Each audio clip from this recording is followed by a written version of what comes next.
नमस्कार दोस्तों। इलेक्शंस में जब आप वोट डालने जाते हो, अपनी पसंदीदा पार्टी के लिए ईवीएम पर बटन दबाते हो, कभी आपने सोचकर देखा है कि क्या गारंटी है आपका वोट एक्चुअली में रजिस्टर किया जा रहा है, आपका वोट एक्चुअली में काउंट किया जा रहा है। और सिर्फ ईवीएम के लिए नहीं बोल रहा मैं, बैलेट पेपर के लिए भी सोचकर देखो। बैलेट पेपर से जब आप वोट दोगे, क्या गारंटी है उस बैलेट पेपर को काउंट किया जाएगा जब एक्चुअली में वोट्स की काउंटिंग होगी तो कोई घपला नहीं करेगा। यहां पर हमें यह गारंटी मिलती है एक सेंट्रल एजेंसी से, जो कि है इलेक्शन कमीशन। हमें बेसिकली इलेक्शन कमीशन पर ब्लाइंडली भरोसा करना पड़ता है, ट्रस्ट करना पड़ता है कि इलेक्शन कमीशन अपना काम यहां पर सही से करेगा, तभी हमारे वोट को सही से काउंट किया जाएगा। लेकिन इमेजिन करके देखो दोस्तों, अगर हम ये गारंटी खुद ही से ही ले पाते और किसी भी सेंट्रल एजेंसी, इलेक्शन कमीशन या तीसरी पार्टी की जरूरत ना पड़ती, हमें किसी और पर भरोसा करने की जरूरत ही नहीं है, हम खुद ही से ही अपना वोट वेरीफाई कर सकते हैं कि हाँ, हमारा वोट काउंट किया गया है। यहां क्या आप जानते हैं ऐसा सिस्टम बनाया जा सकता है दोस्तों, ब्लॉकचेन का इस्तेमाल करके। सही सुना आपने, वही टेक्नोलॉजी जिस पर बिटकॉइन आधारित है, ब्लॉकचेन। कुछ लोगों का मानना है कि ये पूरे वोटिंग सिस्टम को रेवोल्यूशनाइज करके रख सकती है टेक्नोलॉजी। ऐसे कैसे पॉसिबल हो सकता है और कैसे काम करती है ये ब्लॉकचेन की टेक्नोलॉजी, आइए जानते हैं आज के इस एजुकेशनल वीडियो में। तो सबसे बड़ा सवाल, क्या है ये ब्लॉकचेन? ब्लॉकचेन बेसिकली एक तकनीक है इंफॉर्मेशन को स्टोर करने की, डेटा स्टोर करने की डिसेंट्रलाइज्ड तरीके से। डिसेंट्रलाइज्ड का मतलब क्या है कि कोई भी एक सेंट्रल अथॉरिटी नहीं होगी जो पूरे डेटा को कंट्रोल करेगी, इंफॉर्मेशन को कंट्रोल करेगी। आप आरबीआई का एग्जांपल ले लो। हमारे जो इंडियन रुपीज होते हैं, ये 500 रुपए का नोट है, इसे आरबीआई ने छापा है। आरबीआई गारंटी देता है कि इसकी वैल्यू 500 रुपए है और इसकी वैल्यू 501 या 502 रुपए नहीं है। इस नोट पर भी लिखा हुआ है कि आरबीआई की तरफ से ये गारंटी होती है। तो आरबीआई बेसिकली एक सेंट्रल अथॉरिटी है दुनिया भर के इंडियन रुपी नोट्स को कंट्रोल करने वाली। आरबीआई चाहे तो नोट्स की वैल्यू बदल सकती है, चाहे तो और नोट्स छाप सकती है या कम नोट्स छाप सकती है। लेकिन दूसरी तरफ बिटकॉइन जैसी जो करेंसी है वो डिसेंट्रलाइज्ड है। कोई भी सेंट्रल एजेंसी नहीं है, सेंट्रल अथॉरिटी नहीं है बिटकॉइन को कंट्रोल करने वाली। और ऐसा इसलिए है क्योंकि बिटकॉइन ब्लॉकचेन पर आधारित है और ब्लॉकचेन वो टेक्नोलॉजी है जो बिटकॉइन को एक्चुअली में डिसेंट्रलाइज्ड बनाती है। अब इंफॉर्मेशन स्टोर करने के कई तरीके हो सकते हैं। आप पेपर पर कुछ लिखते हो, वो एक तरीका है इंफॉर्मेशन स्टोर करने का, या फिर कंप्यूटर खोलकर एक्सेल फाइल में कुछ लिखते हो, वो भी एक तरीका है इंफॉर्मेशन स्टोर करने का। एक्सेल फाइल में आपकी इंफॉर्मेशन स्ट्रक्चर्ड होती है एक टेबल के फॉर्म में, ये टेबल्स बने आते हैं ना, ऐसे ही ब्लॉकचेन में इंफॉर्मेशन को स्ट्रक्चर किया जाता है ब्लॉक्स के फॉर्म में। हर ब्लॉक 3 मेन चीजों से बनता है। पहला, जो भी डेटा और इंफॉर्मेशन आप किसी ब्लॉक के अंदर डालोगे। दूसरा, हर ब्लॉक का अपना एक फिंगरप्रिंट होता है जिसे हैश कहते हैं। ये एक तरीका है बेसिकली ब्लॉक को यूनिकली आइडेंटिफाई करने का बाकी और ब्लॉक से। हर ब्लॉक का अपना अपना एक फिंगरप्रिंट है। और तीसरा, किसी भी ब्लॉकचेन में हर ब्लॉक अपने पीछे वाले ब्लॉक का फिंगरप्रिंट भी स्टोर करके रखता है। तो ये एक ब्लॉकचेन है। यहां पर इस वाले ब्लॉक में इसका खुद का फिंगरप्रिंट होगा और इसके पीछे वाले ब्लॉक का भी फिंगरप्रिंट होगा। और तीसरा, बाकी जो भी आप इंफॉर्मेशन डालोगे वो इस ब्लॉक के अंदर होगी। इसी तरह से ही सारे ब्लॉक्स एक दूसरे से लिंक्ड हैं, जुड़े हुए हैं। और सबसे बड़ी खास बात यह है इसकी कि किसी भी ब्लॉक में अगर आप मौजूद डेटा को बदलने की कोशिश करोगे, टैंपर करने की कोशिश करोगे डेटा के साथ, तो उससे उस ब्लॉक का फिंगरप्रिंट यानी हैश बदल जाएगा। और अगर एक ब्लॉक का हैश बदला तो उसके आगे वाले ब्लॉक का भी हैश बदल जाएगा, उसके आगे वाले ब्लॉक का भी हैश बदल जाएगा और पूरी ब्लॉकचेन यहां पर खराब हो जाएगी। इसी रीजन से डेटा के साथ छेड़छाड़ी करना, टैंपरिंग करना नेक्स्ट टू इंपॉसिबल है एक ब्लॉकचेन के अंदर। क्योंकि एक बारी एक ब्लॉक यहां पर डिफाइंड हो गया, ब्लॉकचेन में जुड़ गया, तो उसके बाद उसे बदला नहीं जा सकता। दूसरा बड़ा रीजन ब्लॉकचेन के सिक्योर होने के पीछे है इसकी डिसेंट्रलाइजेशन। कोई भी ब्लॉकचेन आपको सिर्फ किसी एक कंप्यूटर में नहीं मिलेगी। ब्लॉकचेन्स मौजूद होती हैं हमेशा एक नेटवर्क ऑफ कंप्यूटर्स में, यानी बहुत सारे कंप्यूटर्स में दुनिया भर के जिन लोगों ने इस ब्लॉकचेन में पार्टिसिपेट किया है, उन सबके कंप्यूटर पर इस ब्लॉकचेन की एक कॉपी जरूर होती है। तो किसी एक सेंट्रल अथॉरिटी के द्वारा नहीं, बल्कि एक नेटवर्क ऑफ कंप्यूटर्स सबके द्वारा इसे मैनेज किया जा रहा है और रन किया जा रहा है। जो लोग अपने कंप्यूटर्स के द्वारा इस ब्लॉकचेन के नेटवर्क से जुड़े हुए होते हैं और जो अपने कंप्यूटर पर ब्लॉकचेन को रन होने देते हैं, उन्हें नोड्स कहा जाता है। उनमें से कुछ नोड्स होते हैं माइनर्स।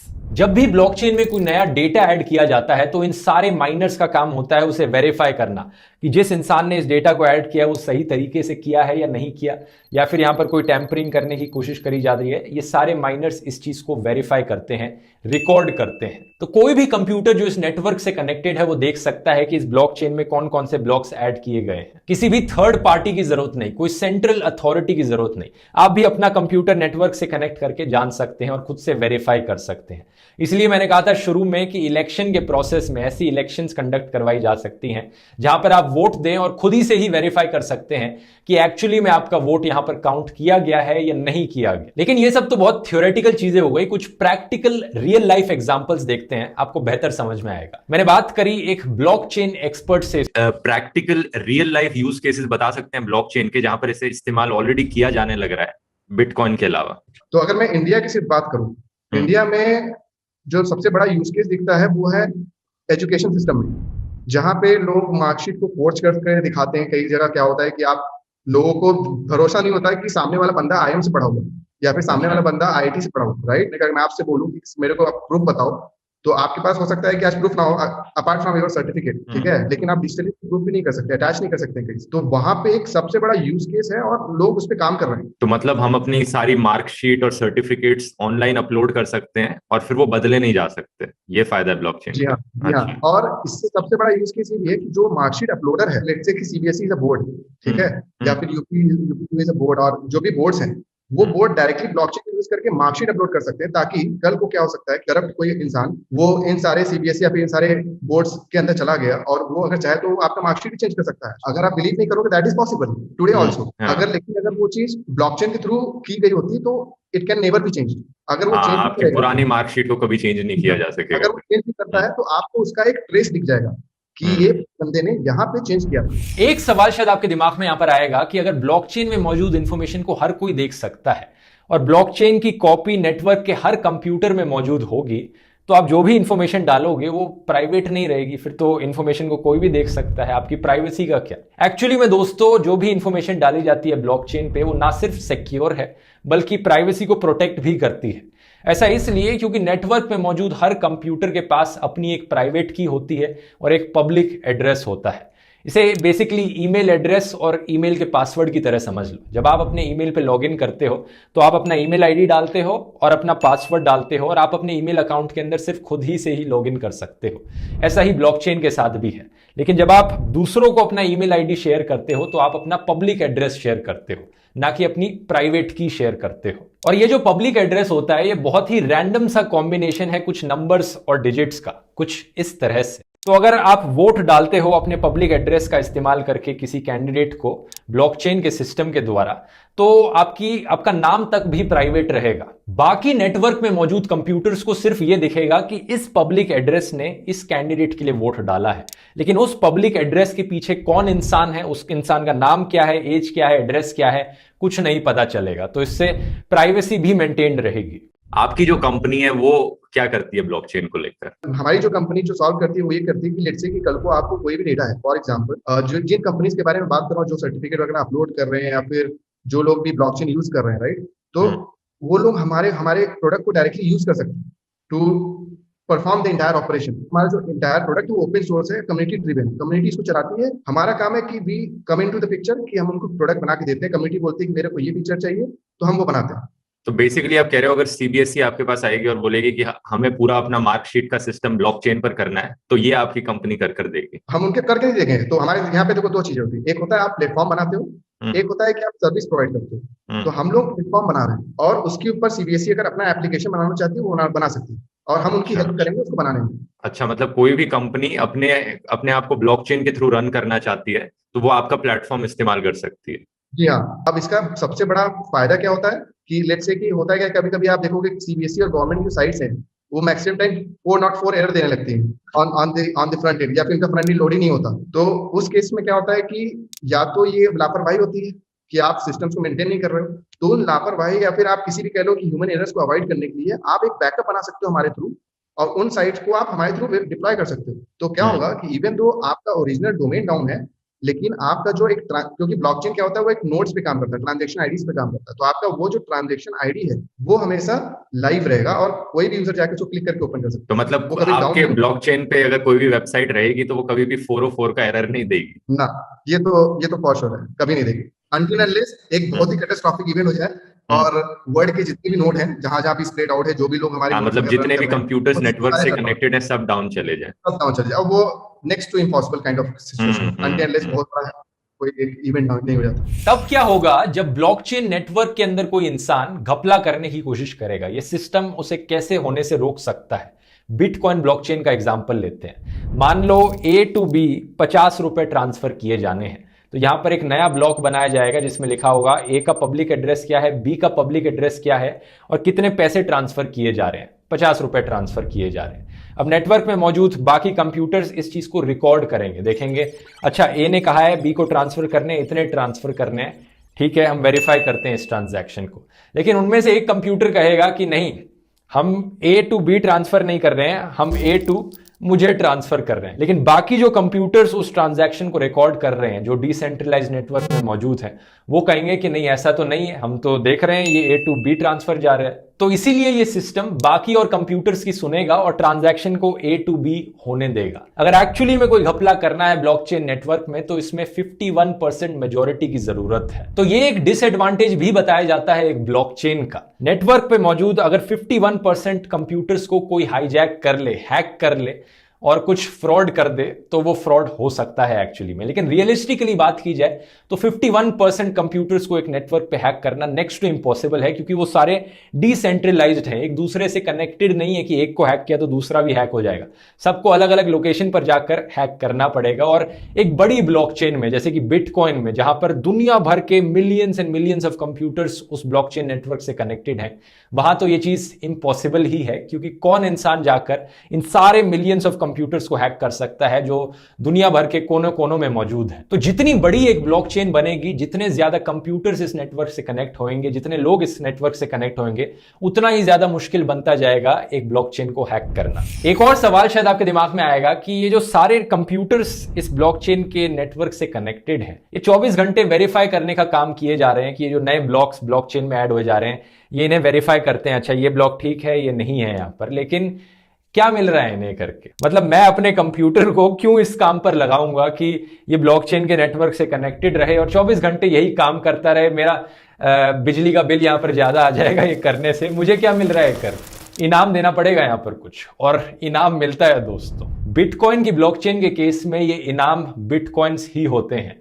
कुछ थोड़े से बिटकॉइंस मिलते हैं हर उस कंप्यूटर को जो बिटकॉइन के नेटवर्क से कनेक्टेड है, माइन करने लग रहा है बिटकॉइंस को। और अगर कोई भी कंप्यूटर गलत वेरिफिकेशन करता है तो उन्हें पनिश भी किया जाता है, उन्हें पेनल्टी भी लगती है। तो ये एक रिवॉर्ड और पनिशमेंट के बेसिस पे पूरा डिसेंट्रलाइज्ड नेटवर्क काम करता है। अगर कुछ और ऐसे एग्जांपल्स की बात करें जहां पर ब्लॉकचेन को रियल लाइफ में इंप्लीमेंट किया है, तो सबसे शॉकिंग और इंटरेस्टिंग फैक्ट तो ये है दोस्तों कि इलेक्शंस के लिए इसे एक्चुअली में यूज किया जा चुका है। अफ्रीका में एक कंट्री है सिएरा लियोन, वहां पर इलेक्शंस के दौरान ब्लॉकचेन टेक्नोलॉजी का इस्तेमाल किया गया था वोटिंग करते वक्त। लेकिन मैं आपको यह भी बता दूं कि बहुत से एक्सपर्ट्स मानते हैं ब्लॉकचेन टेक्नोलॉजी का इलेक्शंस और वोटिंग के लिए इस्तेमाल किया जाना सही नहीं है। उनके हिसाब से इसके नुकसान ज्यादा हैं, फायदे कम हैं, हैक करने के चांसेस बढ़ जाते हैं। हालांकि ब्लॉकचेन को हैक करना मुश्किल है, लेकिन इंडिविजुअल लेवल पर एक इंसान के फोन को हैक करना इतना मुश्किल ना हो। और ऐसे अटैक्स किए जा सकते हैं जहां पर नेटवर्क स्विच ऑफ किया जाए। तो ये एक्चुअली कोई इतना सिंपल सॉल्यूशन नहीं है, बल्कि एक डिबेट का मुद्दा है। इसे एक्चुअली में कैसे इंप्लीमेंट किया जा सकता है और क्या इसे करना सही भी है या नहीं है। लेकिन कुछ और सेक्टर्स हैं जहां पर ब्लॉकचेन डेफिनेटली बहुत यूजफुल है और ऑलरेडी यूज भी किया जाने लग रहा है। जैसे कि हेल्थ केयर सेक्टर में मेडिकल डेटा को स्टोर करने के लिए ब्लॉकचेन का इस्तेमाल किया जा सकता है, ताकि पेशेंट्स का जो मेडिकल रिकॉर्ड है वो किसी सेंट्रलाइज जगह पर डेटाबेस में ना स्टोर हो, किसी डॉक्टर को जब तक उन्हें जरूरत ना पड़े दिख ना सके, ज्यादा प्राइवेसी मिलेगी पेशेंट्स को और ज्यादा इजीली एक्सेसिबल रहेगा वो डेटा। ट्रेडिंग में भी इसका बहुत अच्छे से इस्तेमाल किया जा सकता है। वी ट्रेड नाम का एक प्लेटफॉर्म है जिसे बहुत लोग ऑलरेडी इस्तेमाल करने लग रहे हैं। जब भी आप कुछ सामान ऑर्डर कराते हो कहीं से और आपको सप्लायर के बारे में ज्यादा पता नहीं है कि कितना रिलायबल सप्लायर है, पता नहीं एक्चुअली में आपको सामान दे पाएगा या नहीं दे पाएगा, और सप्लायर को भी आपके बारे में ज्यादा पता नहीं है कि आप एक्चुअली में पैसे दे पाओगे टाइम पर या नहीं दे पाओगे, तो यहां पर ब्लॉकचेन्स में स्मार्ट कॉन्ट्रैक्ट का इस्तेमाल किया जाता है।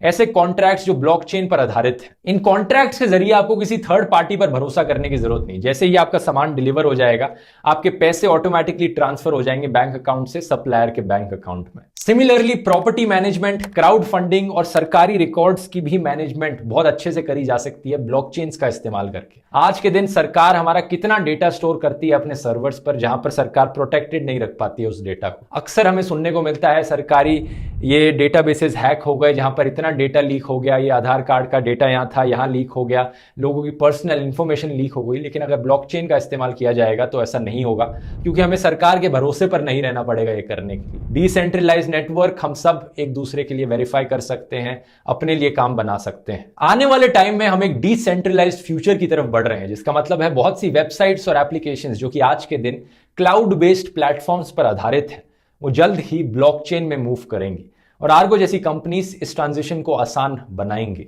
आपको क्या लगता है आने वाले फ्यूचर में क्या पोटेंशियल है ब्लॉकचेन की? मेरे को भरोसा है कि आगे आने वाले 10 से 15 साल बाद आप कोई भी एप्लीकेशन उठाओगे, सोशल मीडिया से ले लो, सेंसरशिप से ले लो, या फिर आप जैसे आप कॉपीराइट का इशू ले लो, वीडियो अपलोड का ले लो, स्ट्रीमिंग प्लेटफॉर्म, कोई भी प्लेटफॉर्म का आप नाम ले लो, वो सारे कंपनीज ब्लॉकचेन उनको यूज करना ही पड़ेगा, क्योंकि आज का जो यूजर है वो अब ज्यादा ट्रस्ट और बिलीफ फैक्टर पे बिलीव ज्यादा करता है, और वो उन कंपनीज पे ज्यादा जाना पसंद करता है जो अपने चीजों को ओपन रखते हैं, ना कि इसको क्लोज करके और अपने अकॉर्डिंगली इसको मॉडिफाई करके और यूज करते हैं। इसी रीजन से कुछ लोगों का मानना है कि ब्लॉकचेन्स रेवोल्यूशनाइज करके रख सकती हैं दुनिया को, जैसे इंटरनेट ने इतिहास बदल के रख दिया। आज के दिन हम इंटरनेट के बिना जिंदगी इमेजिन नहीं कर सकते। ऐसे ही कुछ लोग कहते हैं कि आने वाले टाइम में ब्लॉकचेन्स के बिना जिंदगी इमेजिन करना मुश्किल हो जाएगा। देखते हैं आने वाले टाइम में इसे कैसे इस्तेमाल किया जाए। बहुत बहुत धन्यवाद।